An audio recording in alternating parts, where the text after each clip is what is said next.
for 84 miles. What happened when they arrived in O'Donnell, the dying continued at an unbelievable rate.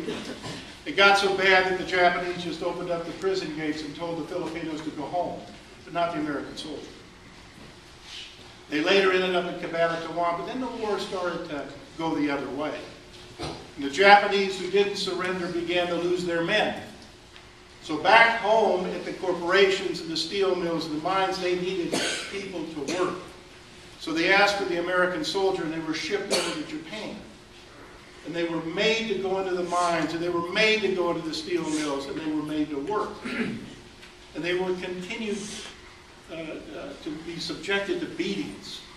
And they died at an alarming rate. Let me tell you a statistic. If you were captured by the Germans in World War II, about 2% died in captivity.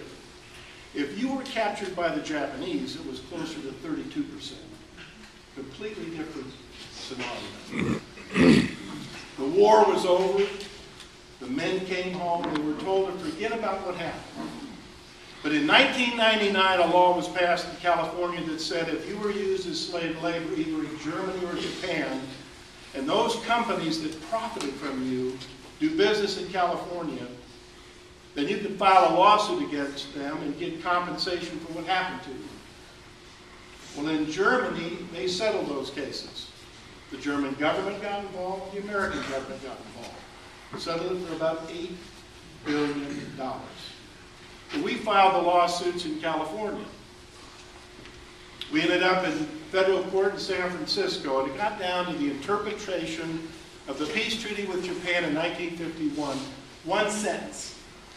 And a federal judge in California said because of that one sentence, the United States of America took away from its soldiers the ability to sue the companies that profited from their labor in World War II. We took it all the way to the U.S. Supreme Court.